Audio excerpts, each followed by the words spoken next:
नमस्कार दोस्तों, हमारे channel geography with ID sir में स्वागत है। आज हम लोग एक ऐसी सीरीज़ शुरू करने जा रहे हैं जिसमें 1000 प्रश्न हैं और इन 1000 प्रश्नों में लगभग 5000 प्रश्न बनकर तैयार होंगे और ये आगामी एग्ज़ाम यूपीपीएससी और जो लेखपाल और जो अदर एग्ज़ाम्स होंगे उनके लिए महत्वपूर्ण होगा। ये जो हमारी वीडियो है ये जीएस पर्पज़ के लिए है और आज से हम इसका अध्ययन करेंगे। जो आज हमारा वीडियो है वो प्रथम वीडियो है।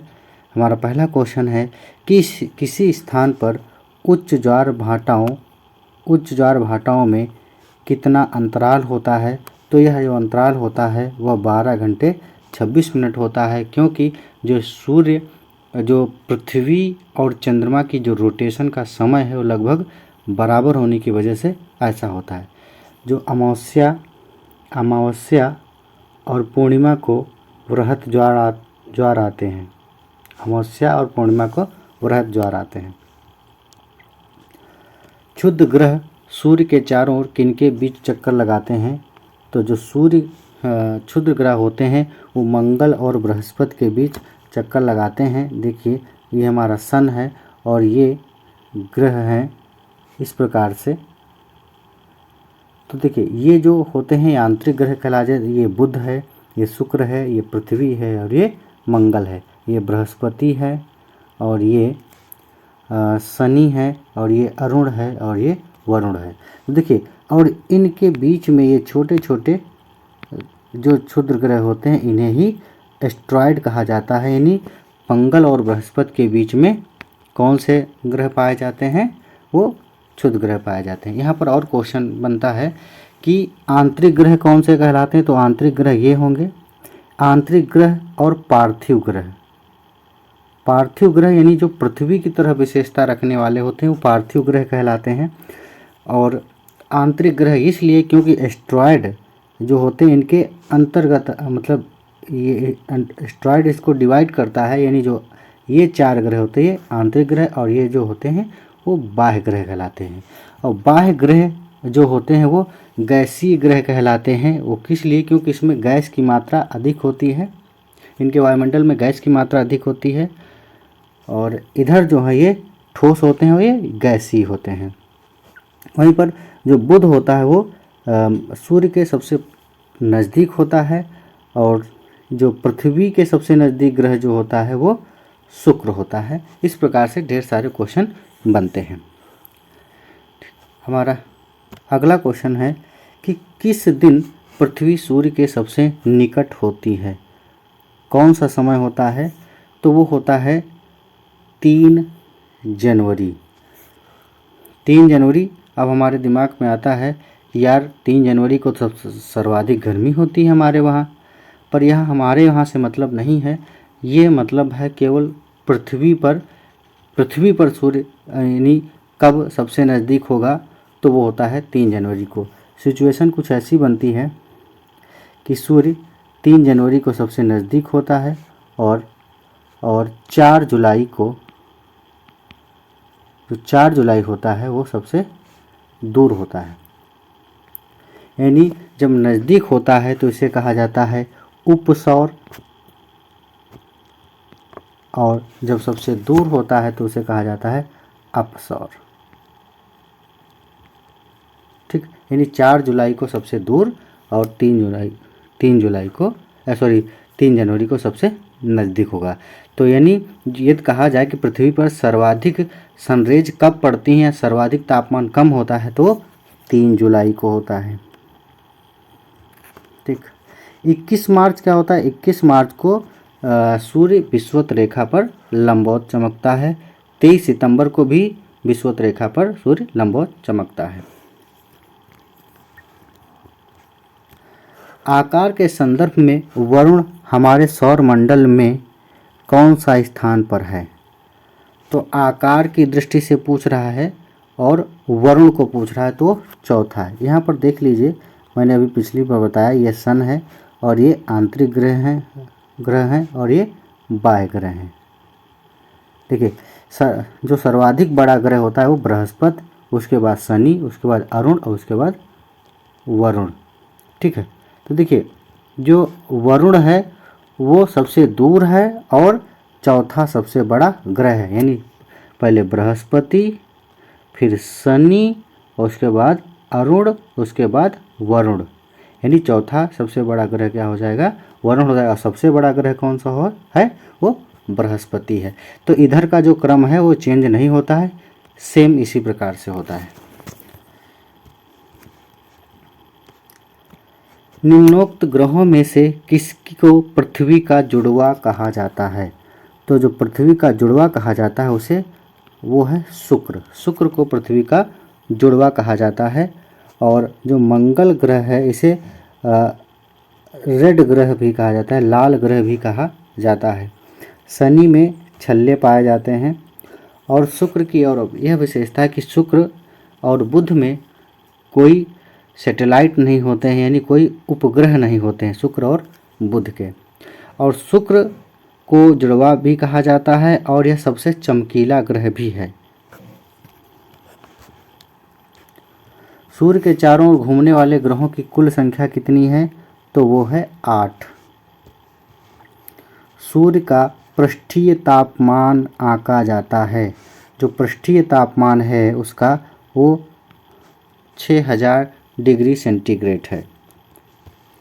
हमारे सौर मंडल का सबसे चमकीला ग्रह कौन सा है? तो वो मैंने अभी पिछली बार बताया, शुक्र है। निम्नलिखित में से किसको लाल ग्रह कहा जाता है? वो कहा जाता है मंगल को। सबसे बड़ा ग्रह बृहस्पति, सबसे छोटा ग्रह बुध, सबसे नज़दीक का ग्रह बुध। आकाशगंगा मंदाकिनी सबसे पहले देखी थी? तो सबसे पहले देखी थी गैलीलियो ने, क्योंकि इन्होंने ही दूरबीन का निर्माण किया था। विषुवत रेखा है उत्तर और दक्षिण ध्रुवों को जोड़ने वाली रेखा। ऐसा नहीं, देखिए ये होती विषुवत रेखा, ये हमारा ग्लोब है और ग्लोब के जो बीच से ये लाइन गुजरती है, जो उत्तरी गोलार्ध, ये होता है उत्तरी गोलार्ध और ये दक्षिणी गोलार्ध। तो ये जो रेखा होती है इसे विषुवत रेखा कहते हैं। और यहाँ पर सूर्य सदैव लंबवत चमकता है। तो क्या होगा कि उत्तर और दक्षिण ध्रुव के को बीचों बीच पृथ्वी के गिर्द घूमने वाली काल्पनिक रेखा। तो उत्तर और दक्षिणी ध्रुवों को बीचों बीच पृथ्वी के गिर्द घूमने वाली काल्पनिक रेखा दिखे, दोनों के बीच से गुजरती है। उत्तरी और दक्षिणी दोनों के बीच गुजरती है। इसका जो सही आंसर होगा वो बी होगा। सूर्य के वर्णमंडल में गैसों के तूफान दिखाई देते हैं।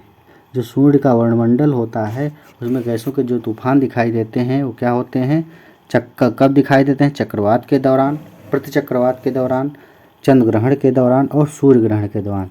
तो ये सूर्य ग्रहण के दौरान दिखाई देते हैं।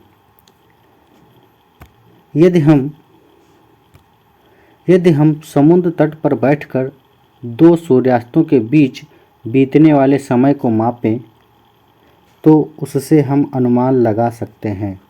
अनुमान लगा सकते हैं पृथ्वी की त्रिज्या का।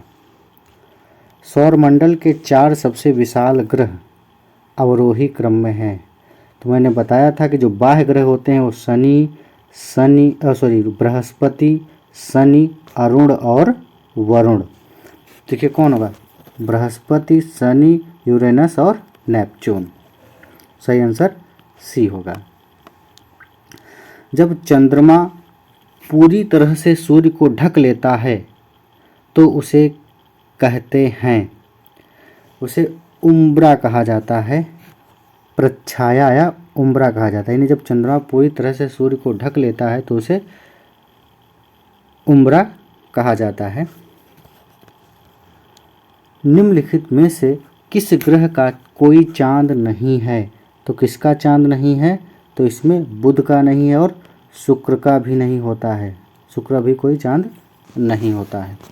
प्लूटो को अब ग्रह से हटा दिया गया है, इसे ग्रह में काउंट नहीं किया जाता है। निम्नलिखित में से कौन सा सौर परिवार से संबंधित नहीं है? क्षुद्र ग्रह, धूमकेतु ग्रह, निहारिका। तो जो निहारिका है इसे सौर परिवार में नहीं गिना जाता है। पल्सर क्या है? पल्सर होते हैं पृथ्वी की ओर जा रहे तारे, पृथ्वी से दूर जा रहे तारे, तेजी से घूमने वाले तारे, उच्च तापमान वाले तारे। तो तेजी से घूमने वाले जो तारे होते हैं उन्हें पल्सर कहा जाता है। वेरी इंपॉर्टेंट क्वेश्चन है।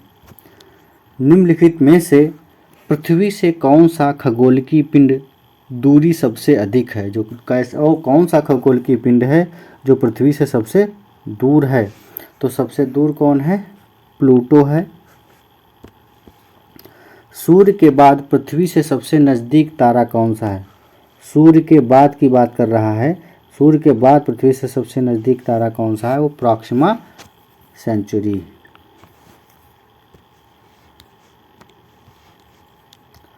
सौरमंडल का सबसे अधिक गर्म ग्रह कौन सा है? तो वो कौन सा है? वो है शुक्र।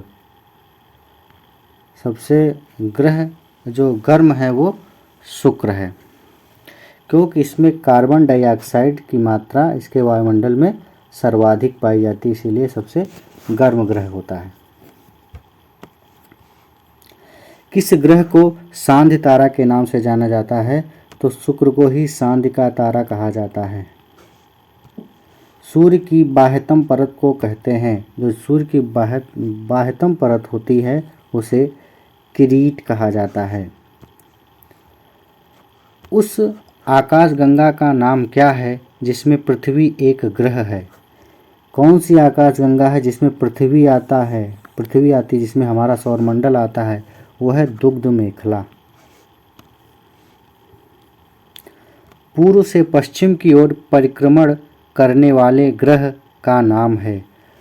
कह पूर्व से पश्चिम की ओर परिक्रमण करने वाला ग्रह वह है यूरेनस। यूरेनस है पूर्व से पश्चिम की ओर परिक्रमण करने वाला ग्रह। पृथ्वी के निकटतम कौन सा ग्रह कक्षा में रहता है? यानी पृथ्वी के निकटतम पर कह रहा है पृथ्वी के निकटतम कौन सा ग्रह कक्षा में रहता है? तो जो पृथ्वी के निकटतम कौन सा ग्रह कक्षा में रहता है वो है, यहाँ पर क्वेश्चन कर रहा है कि पृथ्वी के निकटतम कौन सा ग्रह कक्षा में रहता। देखिए यहाँ पर क्वेश्चन को अच्छी प्रकार से समझा नहीं जा सकता है कि जो पृथ्वी, ये सूर्य है, ये हमारा सन है, और सन के जो सबसे नज़दीक ग्रह है वो है बुध। एक तो ये क्वेश्चन बन सकता है, बना। पृथ्वी के निकटतम जो ग्रह होगा सर्वाधिक वो होगा शुक्र, क्योंकि पृथ्वी के सबसे नज़दीक जो ग्रह है वो शुक्र होता है, उसके बाद मंगल, उसके बाद बुध। क्षुद्र ग्रह किन ग्रहों के बीच में देखे जाते हैं? तो जो क्षुद्र ग्रह होते हैं, अभी क्वेश्चन हो चुका है, मंगल और बृहस्पति के बीच में देखे जाते हैं। निम्नलिखित में से वह ग्रह कौन सा है जो रात के आकाश में लाल दिखाई देता है? तो वो मंगल ग्रह है। निम्न में से किसे सुबह का तारा कहा जाता है? तो सुबह का तारा, सांध्य का तारा शुक्र को कहा जाता है। निम्नलिखित में से किसे ब्लू प्लैनेट कहा जाता है? तो ब्लू प्लैनेट पृथ्वी को कहा जाता है। निम्नलिखित में से कौन सा एक विशालतम ग्रह है? तो कौन सा है? बृहस्पति है। सुपरनोवा क्या है? जो सुपरनोवा होता है विस्फोटी तारा होता है, जो विस्फोटी तारा उसे सुपरनोवा की संज्ञा दी जाती है। सूर्य के सबसे निकट कौन सा ग्रह है? सूर्य के सबसे निकट ग्रह बुध है, और पृथ्वी के सबसे निकट ग्रह शुक्र है।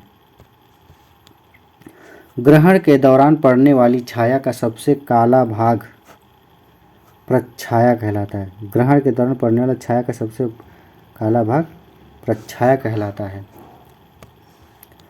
हमारे सौरमंडल में कौन सा ग्रह लगभग पृथ्वी जितना बड़ा है? हमारे सौरमंडल कौन सा ग्रह लगभग पृथ्वी जितना बड़ा है? तो कौन सा है? शुक्र है। इसीलिए इसे पृथ्वी का जुड़वा कहा जाता है या बहन भी कहा जाता है, क्योंकि लगभग उतना ही बड़ा है, इसीलिए। सूर्य का निकटतम ग्रह कौन सा है? वो बुध है। सबसे चमकीला ग्रह कौन सा है? शुक्र है। निम्न में से कौन से ग्रहों के चारों ओर घूमने वाले उपग्रह नहीं हैं? तो उपग्रह किसके नहीं हैं?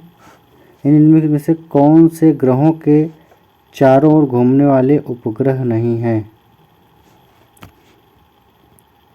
तो बुध और शुक्र के कोई उपग्रह नहीं है और पृथ्वी के केवल एक उपग्रह है। पृथ्वी का केवल एक उपग्रह है, वो भी चंद्रमा। सूर्य से पृथ्वी को प्राप्त ऊष्मा को क्या कहते हैं? सूर्य से पृथ्वी को प्राप्त ऊष्मा को क्या कहते हैं? आतपन। निम्न में कौन से ग्रहों के चारों ओर घूमने वाले उपग्रह नहीं हैं? तो बुध और शुक्र के। सूर्य का निकटतम ग्रह कौन सा है? तो सूर्य का निकटतम ग्रह बुध है। वह ग्रह कौन सा है जिसका पृष्ठीय ताप सर्वोच्च होता है? वो शुक्र है। निम्नलिखित में से किसके भीतर बृहस्पति का गैलीलियन उपग्रह नहीं है? तो वो है डीमोस।